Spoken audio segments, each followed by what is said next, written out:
Everyone in the store thought the humiliation would end the moment the customers stopped watching, but Anna never forgot the moment her manager leaned over the counter and called her slow, loud enough for half the aisles to hear. What she didn't know, what no one in that store knew, is that the man who walked in minutes later wasn't there to buy anything. He wasn't a customer. He wasn't lost. He wasn't curious. He was the one person with access to every camera in the building, the one person her manager should have never provoked. And when he played the footage back, the truth he saw didn't just expose a lie.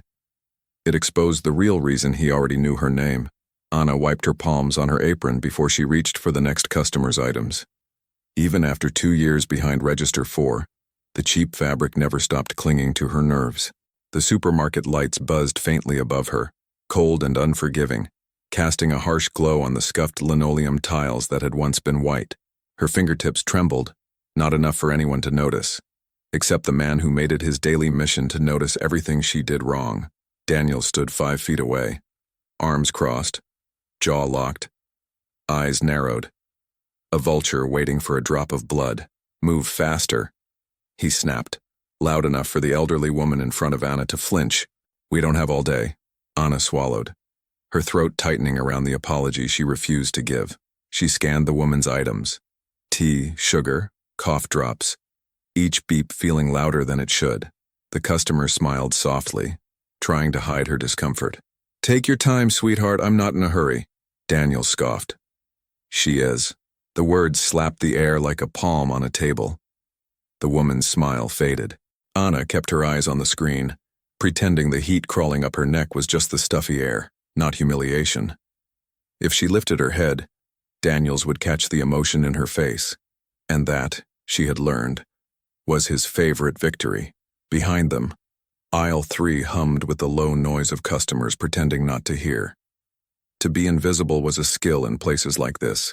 Everyone mastered it quickly. Anna handed the receipt to the elderly customer with a gentle, "Que tenga buen dia," instinctively slipping into the softness of her first language. The woman squeezed her hand in gratitude before leaving, casting a final disapproving glance at Daniels.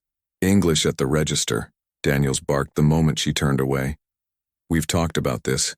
Anna nodded because nodding was easier than explaining that she had spoken English for most of the transaction, and that the small Spanish farewell had never harmed anyone. She didn't trust her voice not to crack, so she said nothing at all. Daniel stepped closer. Too close. His shadow swallowed the space between them. And pick up the pace. You scan like you're underwater. Anna felt her stomach twist. I'm going as fast as... He cut her off with a sharp gesture. I didn't ask for excuses. A man in line muttered under his breath, Jesus, dude. But Daniels ignored him completely. He was focused only on Anna, on her small mistakes, her silences, her accent, her breathing. He thrived on it. Anna inhaled quietly, willing her heartbeat into something steady.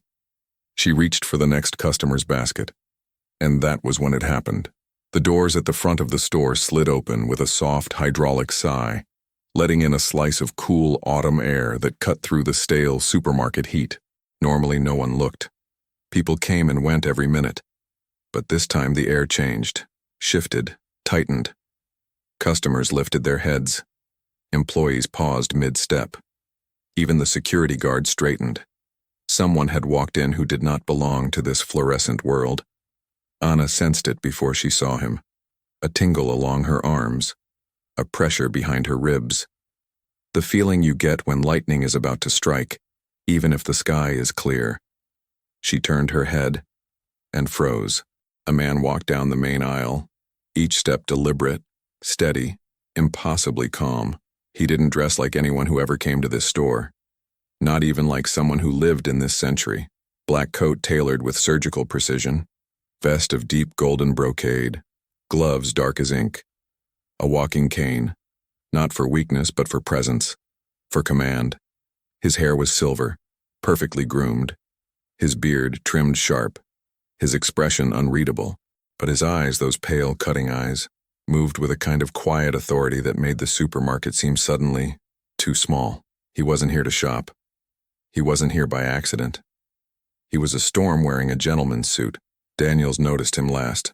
turning only when he realized everyone else was staring in the same direction. "Can I help you?"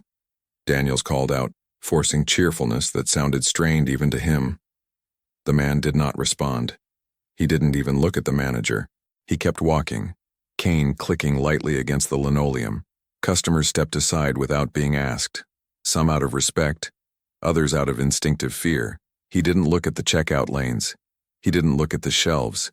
He didn't look at the manager still hovering like a buzzing fly around Anna's register. He only looked at Anna. Their eyes met, and Anna felt the air punch out of her lungs in a silent gasp, not because she recognized him. She didn't, but because he looked at her like someone who recognized her. Not the badge, not the apron, not the position behind Register 4. Her, the real her, the version no one in this store had ever bothered to see. Daniels followed his gaze, then laughed nervously. Sir, if you need customer service, I can assist you. She's busy." The man finally spoke, voice low, deep, and devastatingly composed. "I know exactly who she is." The room stilled. Anna blinked, confused. "Sir, do we know each other?" Daniels waved his hand dismissively. "He doesn't know you, Anna. Keep scanning." The man took one more step. "No," he said softly, but with a finality that made Anna's spine straighten. "She's the only reason I am here." A murmur rippled across the checkout area. Daniel stiffened, confusion distorting his face. "What do you mean, here for her? She's an employee. If there's a complaint, you come to me." "A complaint?" The man tilted his head with a quiet, almost dangerous curiosity. Interesting choice of word. Daniel swallowed hard. "Sir, I'm asking you to tell me what the issue is so I can address it." "You already have," the man replied. A few moments ago, Anna's heart jolted. He had heard the insults, the tone, the humiliation. Daniels tried to laugh it off. "If you're referring to standard performance feedback," the man cut him off with a look so sharp Anna felt it in her own chest. "That was not feedback. That was mistreatment." The fluorescent lights hummed loudly above, the only sound in the entire place. Daniels flushed red. "Sir, with all due respect, I run this store according to policy." "And policy," the man repeated, turning the word as if inspecting it. "Is that what you call belittling your staff in front of customers?" Even the customers who usually avoided conflict leaned closer now. The man stepped directly in front of Anna's register. Then, without looking away from her, he lifted his cane and pointed, not at her but at the small dark dome mounted directly above the aisle. "The security camera. I came to review something," he said calmly. "Footage, to be precise." Daniels blinked. "Footage?" "Yes." The man's voice lowered, almost a warning. "The footage she never saw." Anna's breath caught. "What footage?" she asked, barely able to push the words out. The man's eyes softened the smallest degree. "The footage," he said. "That explains everything." Anna felt the world tilt beneath her feet. Just as Daniels whispered almost inaudibly, "Oh no." Anna didn't know what the man had seen, or why he looked at her like someone carrying truth in his pocket. But she suddenly understood one thing with terrifying clarity. Whatever was on those cameras wasn't just about today. It was about her, and someone had been hiding it. Anna felt the supermarket contract around her as the stranger's words settled into the air. "She's the only reason I am here." Everything else, the chatter, the beeps, the shuffle of carts, became thin noise behind glass. Her heartbeat thudded like something trying to escape her chest. Daniel stiffened beside her, but the stranger didn't look at him again. He stood like someone accustomed to rooms bending around his presence. The security guard approached carefully, as if drawn by gravity rather than duty. When the stranger lifted the slim black card, its understated metal edge caught the fluorescent light. Whatever insignia it carried, something Anna didn't recognize, spoke loudly to those who knew. The guard's expression shifted from confusion to alert respect. "Yes, sir," he said. "The office is open. You'll have access to the full system." Daniels blinked twice, thrown. "Hold on. He can't just walk in and—" "He can," the guard said quietly. The stranger didn't raise his voice. He didn't need to. "Mr. Daniels, you'll come with us." His gaze moved back to Anna, steady. "And she comes too." Anna's throat tightened. "Why me?" "You are the subject of what I reviewed," he said simply. You deserve to see it. Daniel stepped forward like a man grabbing for a rope. Anna, take your break. You don't need to be involved. She is involved, the stranger said. She was involved the moment you chose to humiliate her publicly. For a moment, Anna couldn't move. Customers stared openly now. A woman holding a carton of eggs paused mid-step. A teenage boy froze with a soda in his hand. They were witnessing something they'd never seen. A manager shrinking under the gaze of someone untouchable. Anna wiped her palms on her apron, then stepped out from behind her register. The store felt different from this angle. Wider, more exposed. The stranger waited a half step ahead, giving her space to walk beside him rather than behind. Daniels trailed after them reluctantly, muttering something about policy and procedure. They crossed the produce section, mist still clinging to the lettuce leaves. The scent of damp greens mixed with the detergent from the freshly mopped floor. Normally, the smell grounded her. Today it tasted like the moment before a storm breaks. The hallway to the office was narrow, fluorescent lights flickering overhead.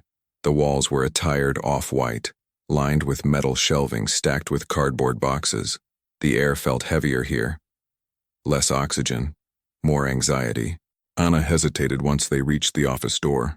She had been summoned here before, for warnings, for lecture-like coaching, for Daniel's clipped disapproval disguised as professional feedback.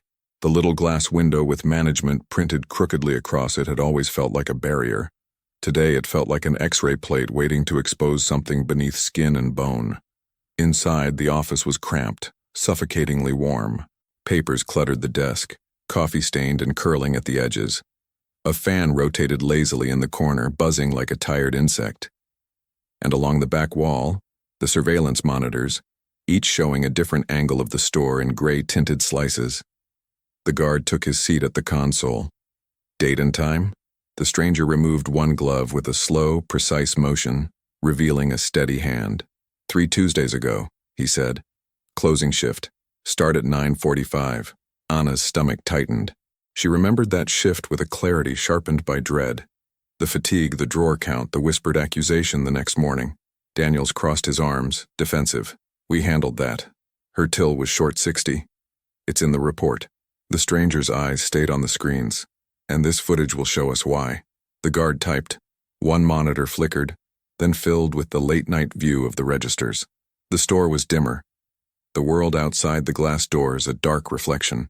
On the screen, Anna from 3 weeks ago moved through the motions, counting cash, organizing bills, her posture tired but precise. The stranger nodded. Sound. The speakers crackled, then settled. Her recorded voice was faint, but Daniels was not. You're slow, Anna, he snapped from the past. We'll be here all night. Hearing it again, stripped of the noise of the floor, was like a hand closing around her spine. Anna stared at the screen, at the smaller version of herself straightening in quiet reflex. She felt again the sting she'd swallowed that night. The humiliating awareness of being watched. That's not the part that matters most, the stranger said. Keep going. The footage advanced. On screen, Anna locked her drawer, carried the tray, then disappeared out of the frame toward the restroom. The timestamp read 10:03. At 10:04, the office door opened. Anna leaned closer involuntarily. The figure entering the office wasn't fully visible, only the torso, shoulders, and hands. But she knew the silhouette. Daniel's uneven posture, his key ring, his manager polo. The recorded Daniels walked straight to the safe with the confidence of someone who had done it before. In the real office, the present Daniels stepped back as if physical distance might separate him from what they were watching. On the screen, he opened the safe, removed a white envelope, and turned his body slightly, obscuring what he placed in his jacket. Then he resealed the envelope, adjusted the papers on the desk like someone smoothing a crime scene, and left. Anna's breath caught. Her fingertips tingled. The version of herself on screen returned minutes later, unaware that her fate had been altered in the time it took her to wash her hands. In the real room, Daniel sputtered. This isn't what it looks like. The camera angle, it's misleading. No, the stranger said. It's precise. He stepped closer to the monitors, studying the timestamp. 10:04:17. You entered the office. 10:04:39. You opened the safe. 10:05:12. You removed cash. 10:05:33. You left. Daniels paled. You don't understand the pressure I'm under. Shrink has been awful. Someone has to answer for it. So you blamed her, the stranger said. Daniel's shoulders hunched.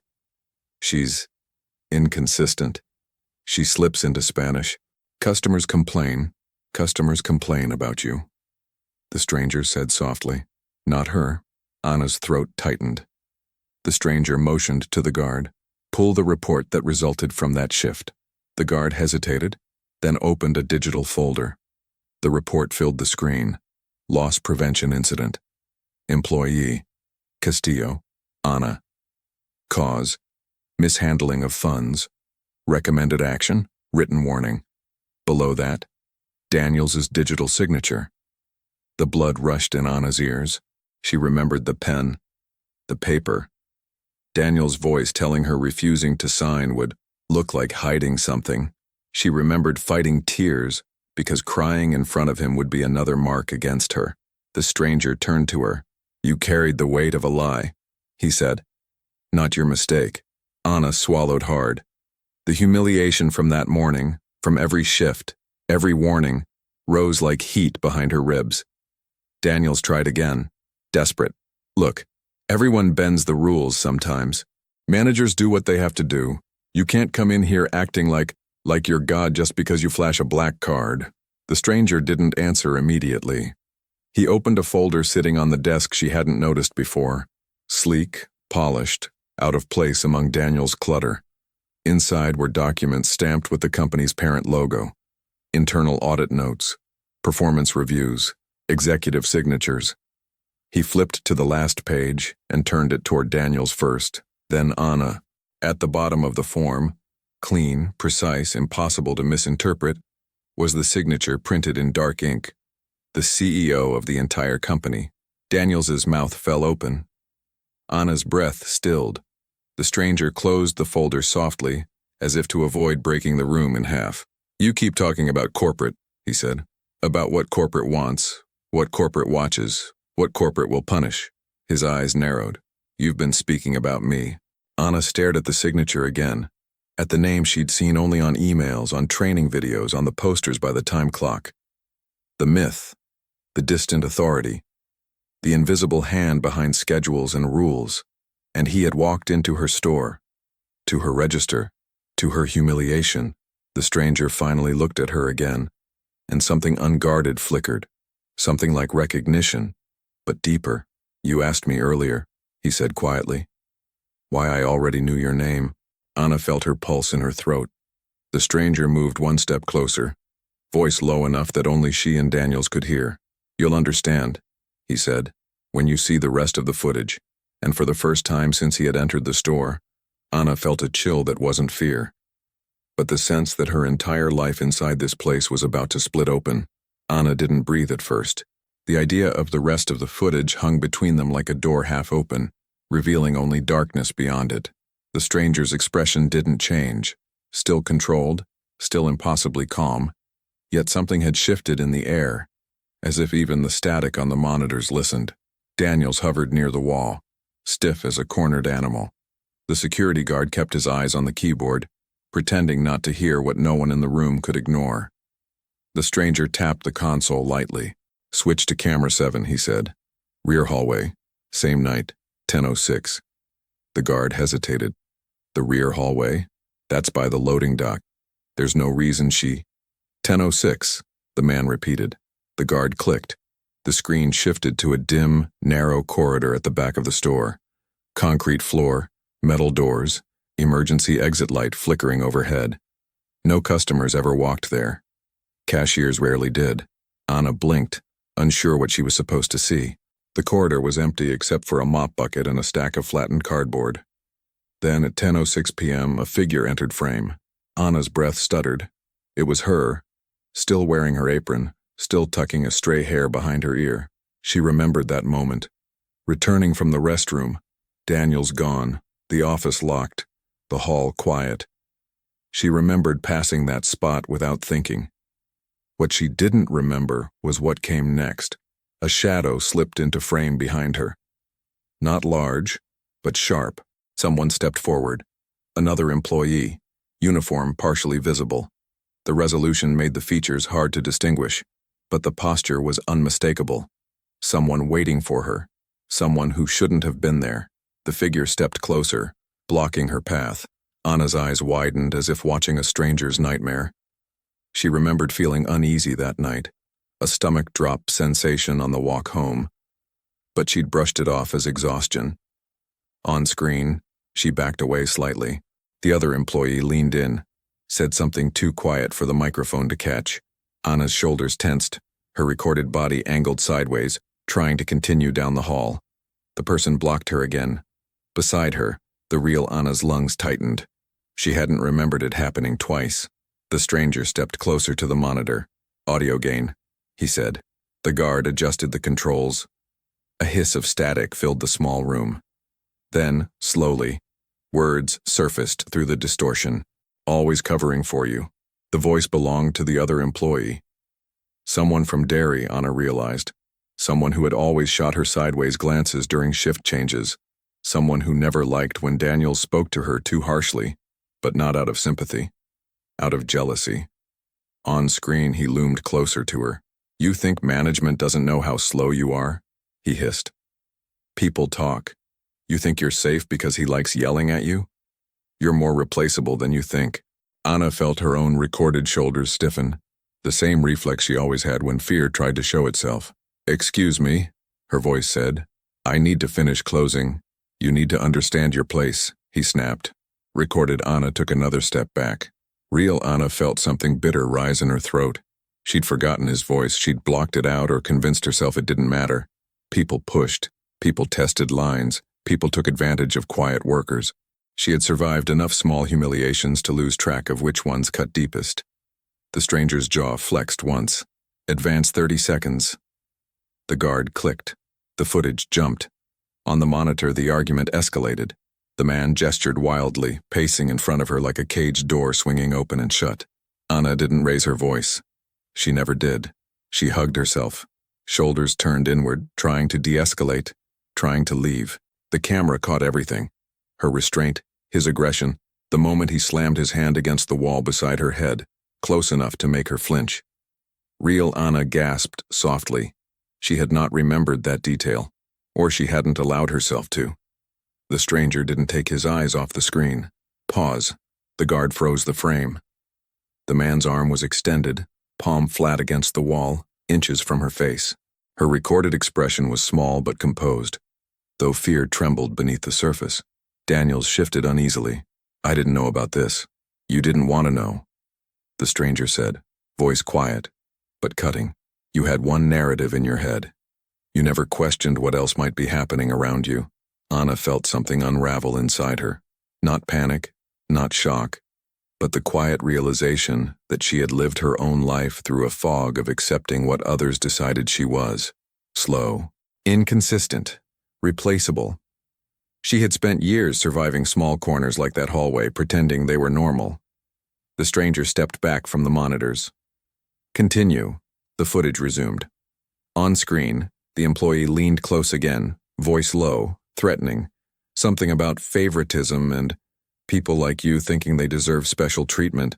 Anna shook her head, trying to walk around him. He grabbed her arm. Real Anna inhaled sharply.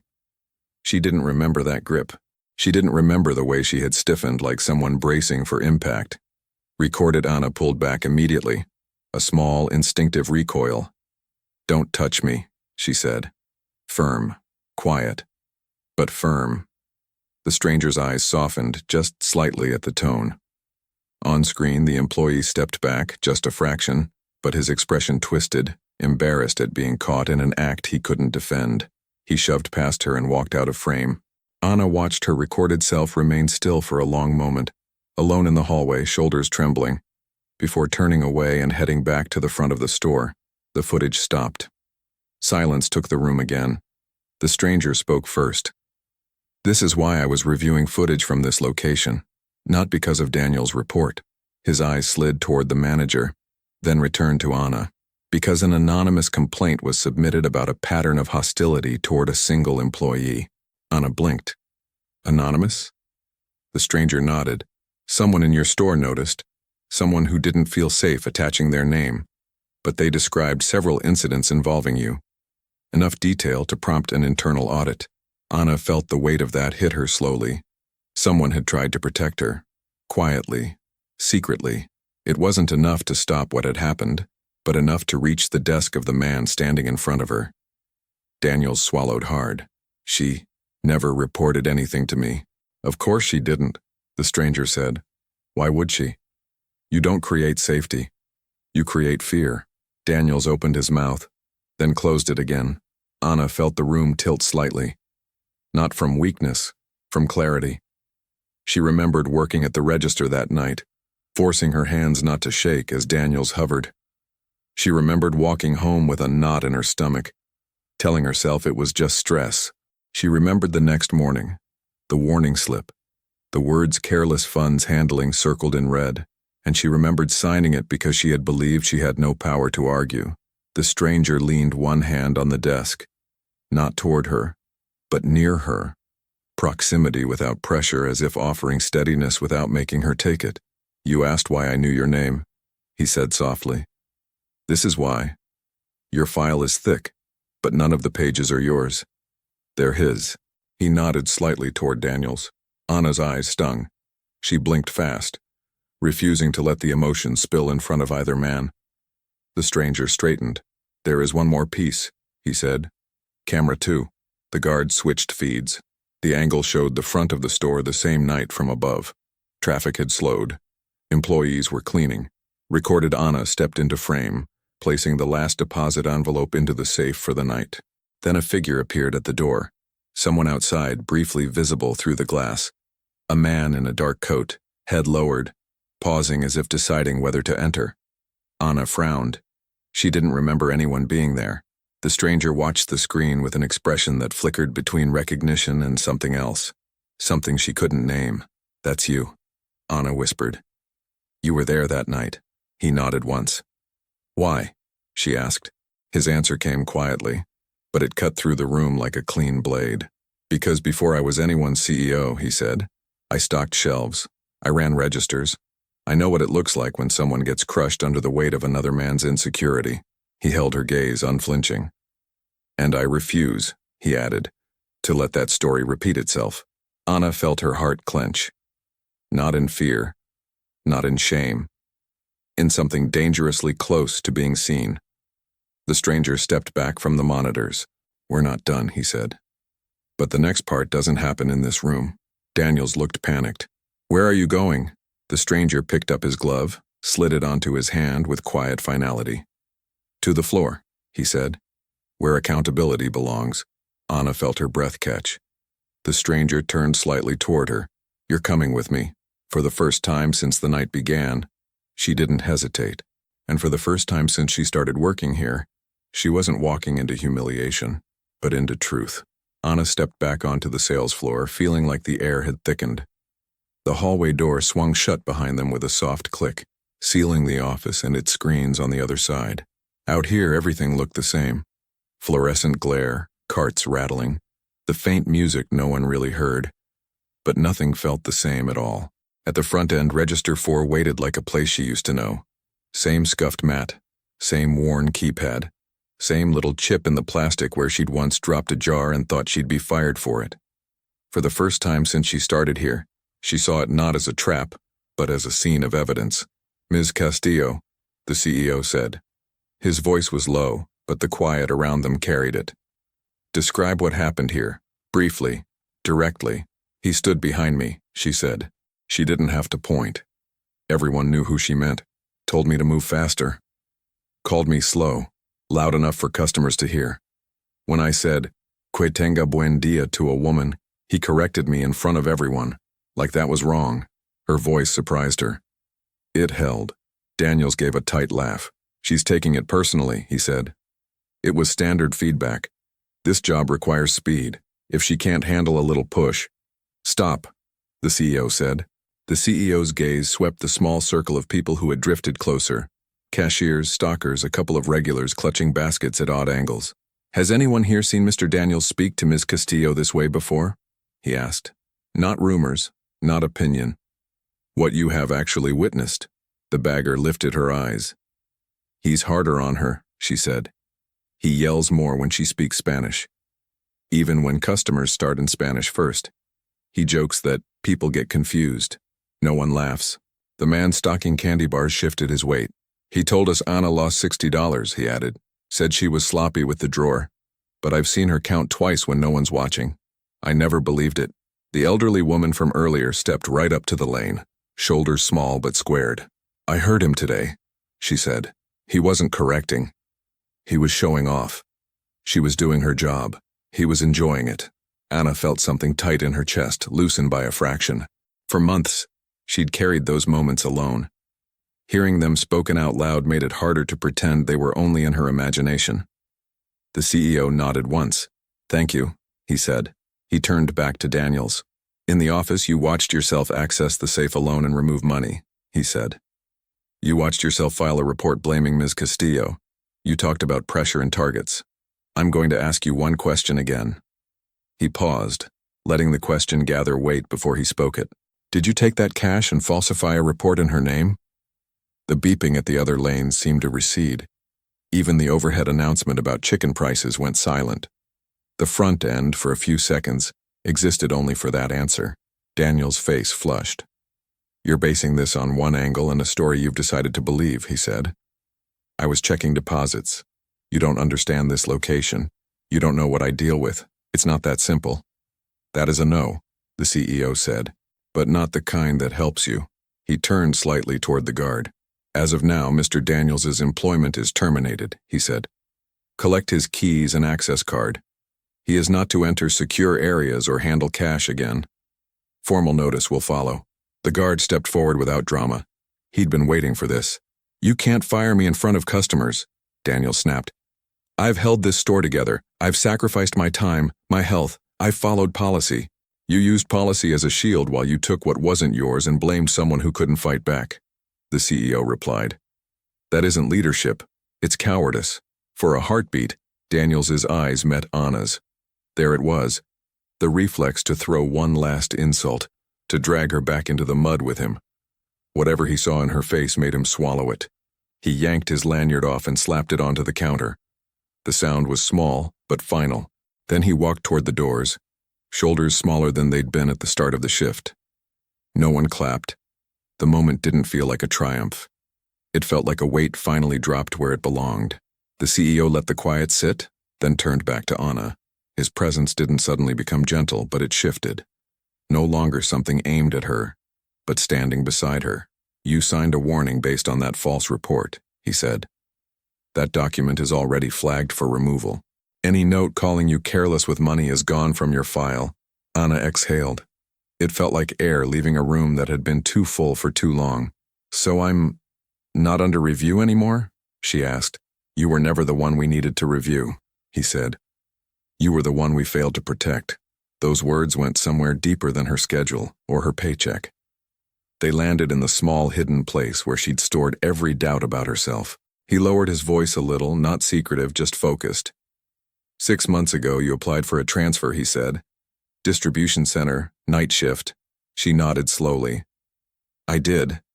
They never called. I figured I wasn't what they wanted. They did want you, he said. Your numbers were good. Your attendance was clean. But your manager left a comment about questionable reliability with funds. It was enough to kill the application. The system moved on without you. Anna's fingers tightened on the edge of the lane. All those nights she'd told herself she didn't try hard enough, wasn't smart enough, wasn't fast enough. All those stories had grown out of one lie written by someone else. Why tell me this now? She asked. Because lies about you have been treated as facts for months, he said. If we erase the paperwork but leave you carrying those lies inside, we haven't fixed the damage. We've only hidden it better. Around them, life started to flow again. Another lane called for a manager, then corrected itself when there was no manager to call. A child cried over candy. A cart bumped into a display. The store was trying to pull this moment back into the blur of a normal day. The CEO looked past her to the staff clustered nearby. An internal team will come here, he said. Not on a phone line. Here. They'll review denied transfers, warnings, the patterns under your paperwork. If any of you have been pushed down to make someone above you look better, you will have a name and a face to talk to. The bagger stood a little straighter, the gumstalker's jaw unclenched. No one cheered, but the room felt less resigned. Then his attention returned fully to Anna. For today, he said, you choose. You can finish your shift if standing here helps you reclaim this space. Or you can step away now, talk to the team when they arrive, and go home on full pay. Either way, your position is secure while this review happens. Secure. The word felt almost unreal attached to her. She looked at the register, at the worn edges of the counter, at the place where so many small humiliations had landed. Leaving would be easy, but the idea of her last act at this lane being walking away under someone else's shadow felt wrong. I'll finish, she said, not because I'm scared of losing the job. Because I don't want him to own the last word here. Something flickered in his expression. Approval and maybe recognition. Then finish it, he said, on your terms. He adjusted his glove, a small ritual that seemed to slide a mask back into place. He turned slightly, ready to move on, when Anna heard herself speak again. Why did you come yourself, she asked. You could have sent anyone. An auditor. HR. Why you? He paused and looked back at her. For a moment, the distance in his gaze eased, and she saw a trace of someone younger behind it. Because your pattern looked familiar, he said.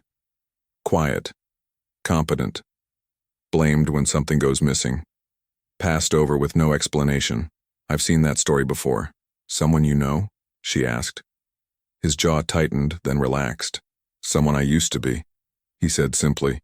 And because of something else. Long before this story, your name crossed my desk in a different context. I recognized it when it showed up again. Anna's heart skipped. Different, how? His eyes held hers with a promise, not an answer. That's a conversation for another room, he said. Another day. But it's why I didn't send anyone else.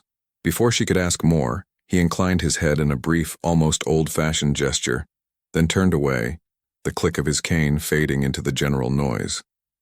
A customer edged nervously toward the lane, clutching a basket like a question. Anna stepped behind the register and nodded. I can help you here, she said. From the outside, Register 4 looked exactly as it always had. But as Anna handed the customer a receipt, she understood that the real shift wasn't what the cameras had captured today. It was whatever that man had seen of her life somewhere else, on some other recording long before she ever learned the sound of this store's lights. Anna arrived early the next morning, not because she had to, but because walking into the store with the sun still low felt easier than stepping in under the harsh noon bustle. Dawn light painted the storefront windows with soft gold instead of fluorescent glare. The automatic doors opened with their usual tired sigh, yet something in the air felt different, as if overnight the building had exhaled something stale. The new interim manager was already at the front end sorting paperwork. A woman in her late 50s, calm posture, eyes that missed nothing. She looked up the moment Anna entered. You must be Ana Castillo, she said, voice warm but steady. I'm Marin. I'll be overseeing things until corporate places someone permanent. Hale left notes about you. The words made Anna pause, a familiar tension ready to coil in her spine. But Marin's expression held no judgment, only intention. It was unsettling and reassuring in equal measure. He wrote, Notes? Anna asked. About what needs correcting, Marin said. Not about you. She gestured toward Register 4. Take a minute before you start. There's no rush. No rush. 2 words she'd barely heard in years. Anna stepped behind her lane, but she didn't clock in immediately. She touched the keypad lightly, as if reacquainting herself with something that remembered her without demanding anything in return. The conveyor hummed as she woke it from sleep mode. It felt familiar but not possessive, no longer a cage of repetition. A slow breath left her. Her co-workers filtered in with morning drowsiness and half-buttoned uniforms. Some waved cautiously, others whispered, watching her with the kind of curiosity normally reserved for someone who had survived an earthquake.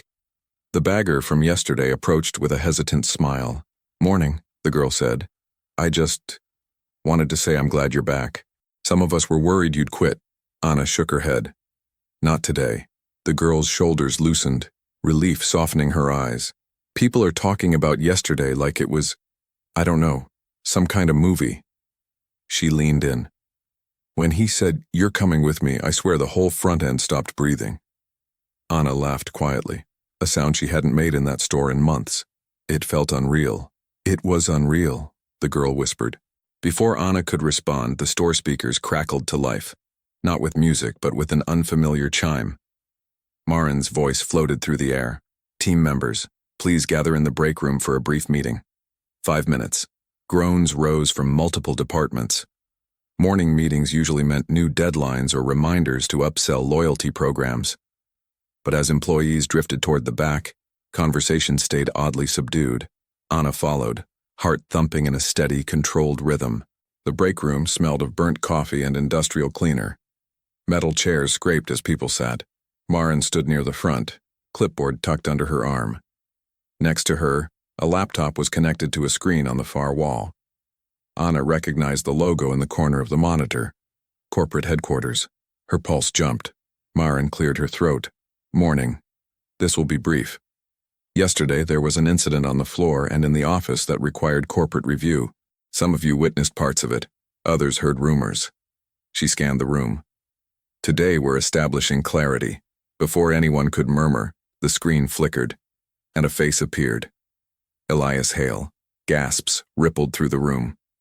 He wasn't in his coat. No vest, no gloves, no cane visible. He sat in a clean, unadorned office, sleeves rolled up, tie loosened, like someone who had been working since before dawn. His eyes, however, were the same, steady, piercing, quietly controlled. "Good morning," he said.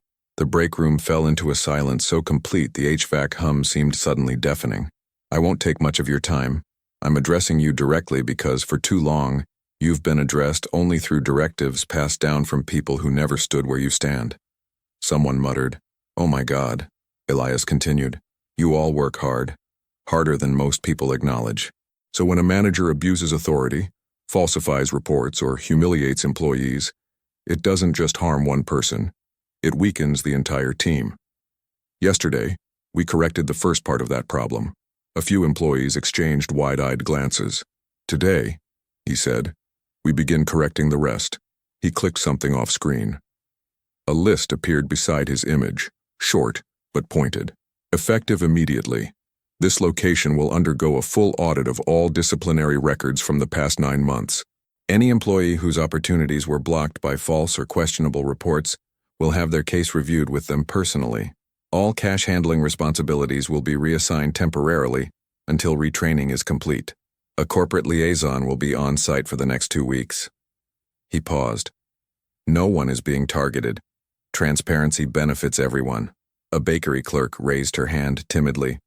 "Sir, will Daniels be coming back?" "Even temporarily?" Elias answered without hesitation. "No." Relief spread across the room like a quiet wave. Before the silence settled too deeply, he added, "One more thing." Anna felt the air tilt. "You may have noticed one of your coworkers standing a little differently today." Heads turned toward her, some subtly, some openly. "Ms. Castillo," he said, voice softer, "had her opportunities restricted because of a false assessment. That error began here, but it ends with corporate intervention. No one in this room needs to know the details, but you do need to understand the truth. She was not slow, careless, or unfit. She was undermined." Heat crawled up Anna's throat. Not embarrassment, not shame, something sharper, like being placed back inside her own name. "She is not the only one this happened to," Elias continued, "and she will not be the last, unless we address it with honesty." He shifted back slightly, his gaze not leaving the camera. "Thank you for your time. Marin will take it from here." The screen went black. For a moment, the room remained suspended in stunned stillness. Then someone whispered, "Holy hell." Another muttered, "He talked about her, named her." A stalker tapped Anna's arm. "You good?" She nodded once, pulse loud in her ears. "Yeah, I think so." Marin stepped forward. "All right, everyone, back to your stations. You'll each receive individual check-ins over the next few days. This store isn't in trouble. This store is being reset." Chairs scraped again, but the mood had shifted. People walked with straighter backs. Conversations resumed in startled bursts. As Anna headed for the door, Maren caught up to her. He didn't need to mention you by name, she said. But he did. Not to single you out. To anchor the truth. Anna inhaled softly. I'm still processing everything. You will, Maren said. But let something be clear to you. You didn't just survive something. You exposed something. Anna slipped back onto the floor like someone stepping onto familiar ground with new shoes. The aisles looked the same, but the air felt different. Less heavy, less directional, less shaped by one man's shadow. She returned to register 4 and paused. A customer had left a small paper cup near the bagging area, tea, still warm, with a note tucked under it. You deserved better. The woman from yesterday. Anna's throat tightened. She brushed her finger over the cup's rim, a tiny, fragile gesture that made the world feel unexpectedly human. She packed groceries, greeted customers, moved through the motions she had perfected over years. But she moved differently, lighter, steadier, present in her own body instead of shrinking to fit the space between someone else's expectations. Mid-morning, Maren approached again. When you clock out today, she said, corporate wants to connect with you. Elias asked for a time you'd be comfortable with. Anna blinked. He wants to speak with me again? Not store business, Maren said. Future business.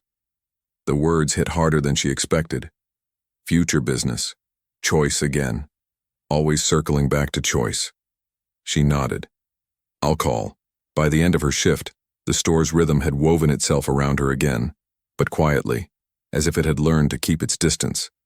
She clocked out, grabbed her bag, and stepped outside. The air was cold, wind brushing against her collar. She looked up at the sky, gray but open. Her phone buzzed. Unknown. Whenever you're ready, she typed a reply without overthinking. I can talk, he responded 1 second later. Then let's begin with the question that matters. What do you want your life to look like from here? Anna inhaled sharply, not because she had the answer, but because for the first time someone was asking her the question, and she was no longer afraid of having one. Anna stared at the question on her screen until the blue light made her eyes ache. What do you want your life to look like from here? The apartment around her hadn't changed. Thin walls, humming fridge. But the question made the place feel slightly missized, like a shirt that no longer fit the way she remembered. She could have rattled off a list.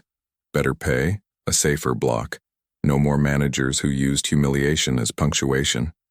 But he hadn't asked what she wanted to have. He'd asked what she wanted her life to look like. She turned the phone face down and let the room be loud with small sounds. Traffic outside, a neighbor's TV, the click of her own breath. When she finally picked it up again, she typed 4 words. When can we talk? The answer arrived in seconds. Tomorrow, day off, small cafe 2 blocks from regional office. 10 a.m., back corner table. Tomorrow. Not sometime. Not, my office will contact you. A thin line of fear rose, then something warmer behind it. I'll be there, she wrote. The cafe was small and worn. Brick walls, scuffed wooden floor. Plants on the windowsill catching pale winter light. The air smelled of coffee and sugar. The hum of conversation sat under the hiss of steam. Anna saw him as soon as she stepped in. Elias sat in the back corner, where brick met painted plaster. Sleeves rolled, Kane leaned against the empty chair opposite. A second mug waited, steam curling into the light. He looked up when the door shut behind her. Anna, he said, thank you for coming. She sat, fingers wrapping around the warm cup. You asked me a question, she said. I did, he replied. And you didn't send me a quick, polite answer. That's promising. I don't have a neat answer, she said. I only know what I'm done with, and a little of what I'm starting to want. Start with done, he said. I'm tired of living like everything is evidence against me, she said quietly. Of assuming every small mistake will confirm whatever story someone already decided to tell. Of planning my whole day around not being the easiest person to blame. She hesitated, then kept going. I'm tired of being called slow for double-checking, she said. Of watching managers shave corners and then shout at us to move faster. I don't want to spend my life proving I didn't break what someone else already cracked. When she looked up, his expression had sharpened. And toward what? He asked. If you walk away from that, what are you walking toward? I want work where noticing things is a strength, she said, where paying attention isn't treated as stubbornness. I want to be higher up the chain, not to intimidate people, but so that when someone like Daniels writes a lie, there's someone there who understands exactly what that lie does to a person at the register. You're talking about power, he said. Even if you don't say the word. I'm talking about nobody else standing alone in that hallway, she answered. Months ago, he said, compliance sent me an email you wrote about $20 under your conveyor. You logged it and wrote that you didn't want loose money in the system with nobody's name on it, because you couldn't afford to be blamed for something you didn't do. She winced. That sounded more dramatic in my head. It sounded like someone who understood how easily the truth gets lost between a drawer and a spreadsheet, he said. I used it, anonymously, to remind managers of that. When your name later showed up on a list of loss risks, it didn't match the person who wrote that email. That mismatch is why I knew your name before I walked into your store. Her attempt not to be crushed by one lie had tugged another into the light. So this isn't random, she said. No, he answered. But you added something I didn't plan for, standing in front of that register. What does any of this actually look like, she asked. Not on paper, in days. In days, he said. It looks like this. You transfer to the distribution center if you still want it. 6 months learning how product and money actually move. After that, you join a rotating review team. You watch footage, read reports, sit in meetings where stories about employees become decisions. You get a vote. He let that land. In time, he added, you help us build safeguards so one manager's insecurity doesn't become someone else's permanent label. It sounds big, she said. It is, he agreed. You'll meet new versions of Daniels. Some will smile. Some will speak the right language and still treat people like parts. You won't win every argument. Then why do it? She asked. Because right now, in some other back hallway, someone is being convinced they miscounted when they didn't, he said. Most of them will never have anyone rewind the tape. Silence settled. Why me? She asked. You could find someone with the right degree. Why build this around me? Because you bent and didn't break, he said. When he humiliated you, you folded in, but you didn't disappear. On the footage, even there, some part of you stayed present. I saw that. I trust people who survive without turning into what hurt them. The words hit deeper than any warning ever had. And if I say no, she asked, then your record stays clean. You keep your job under different leadership, and you get every cent we owe you, he said. You go on with your life. I'll be disappointed in the lost possibility, not in you. I won't punish you for choosing quiet. The lack of pressure made the choice feel heavier. Anna glanced toward the door, then back. I don't want to live at Register 4 forever, she said. For a long time, wanting anything beyond don't fire me felt dangerous. I'm still scared. But I think I'm more scared now of staying inside a story I didn't write. He waited. So, she said, hearing the decision in her own voice, I'll take the transfer. I'll learn how everything moves. I'll sit in those rooms. And I won't forget what it felt like to be the one on the screen. His shoulders eased. Then we begin, he said. He slid a simple white card across the table. Her name. Beneath it, a temporary title. Trainee. Field Integrity. Field Integrity, she repeated. For now, he said. You can help rename it when you're inside. They spent a few more minutes on practical things. Start dates, bus routes, plans that for once assumed she'd still be there later. When they rose, he picked up his cane. One more thing, he said. You were never slow. The people judging you were moving too fast to see what they were breaking. Her throat tightened. I'll write that down, she said. Good, he replied. Read it on the bad days. Months later, Anna walked under different lights. The distribution center stretched in long lanes. Pallets stacked high like careful city blocks. Forklifts hummed past, scanners chirped. Air moved cool and dry around her. Cameras watched from the corners, but here they tracked flow, not targets. She had learned the rhythm, how missing cartons became tight emails, how one bad count echoed down a chain, where the numbers lied and where they told on themselves. The work left her tired, but it was a tiredness that felt earned instead of extracted. On breaks, she sat with a tablet, reviewing anonymized reports from stores she'd never enter.